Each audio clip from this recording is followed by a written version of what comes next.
As I mentioned in Friday's preview and yesterday in my sermon, the idea of Romans chapter 3 being such an important thing, and particularly these verses 21 through 26, many Bible scholars have called these the most important verses not only in Romans or the New Testament or the Bible, but some have even said these are the most important words ever written in the history of mankind.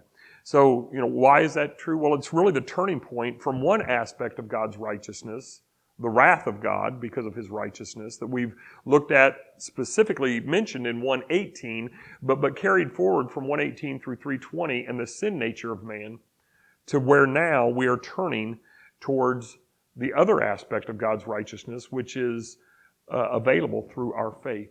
The word righteousness itself is present 7 times in these 6 verses. Now, in the English translation, you're really probably only going to see 4 of those in most English translations.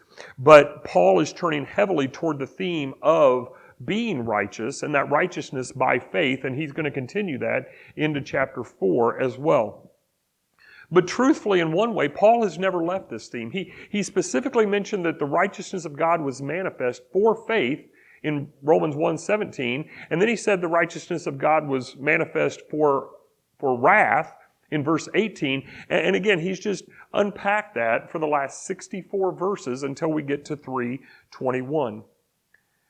So in those previous verses, he's talked about the nature of sin, and that God, because of His holiness, of His righteousness, that He must judge everyone without partiality, 2:11, and by the standard of Jesus, 2:16, Romans 2:16.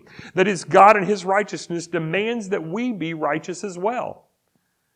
And because we cannot be righteous, well, we will be punished. In fact, the only way to avoid punishment is to be fully righteous. And since no one can be fully righteous, that is to be justified before God, then all of us stand condemned except for one who was righteous, according to Romans 2:13, where it says that we can be justified by perfectly doing the law. And there was actually one who did the law perfectly. That one is Jesus. So to return to Romans 3:21, God's righteousness was not found in the law. It was found apart from the law. It was revealed apart from the law. But the truth is that God's righteousness could be seen in the law, and it was foretold by the prophets. The Old Testament would point to what God would do. In fact, it pointed to what God must do because man was not able to keep the law. And now it is done. That is the true purpose of the but now that we see in verse 21. The reason that this is so important is to show that God had a plan all along. This wasn't something that He just concocted in the middle of the stream. He'd already made this plan and revealed it in the Old Testament. It just wasn't fully revealed to where it was recognizable. In fact, we see the very first instance of God's plan for righteousness in Genesis 3:15.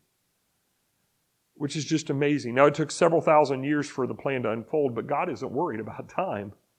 Later, the Passover and the slaying of the lamb and the blood of the door, blood over the door, was displaying God's righteousness, as did the commandments that were given to the Israelites. The Psalms spoke of a coming Messiah. The Proverbs speak of God's wisdom. The prophets tell of the punishment of a nation that is due to the turning from God, a turning that Paul says that we all do. He said that as we saw last week in Romans chapter 3, verse 12. But God's righteousness is now revealed. Fully revealed? I would say yes, through the person of Jesus. It was mentioned in the law, but it could not be contained within the law. It was foretold by the prophets, but they could not understand it, nor could they see it for themselves. But now it is here. The former witnesses have turned into full reality. The grace of God had been a future possibility, but now, through the life and death of Jesus, it was made known. Sure, God has not reconciled all matters yet, but because He is good and because He is righteous, the process has already begun. It started on the cross, and it will conclude when God is ready. Again, God is not worried about time. But there is that day coming.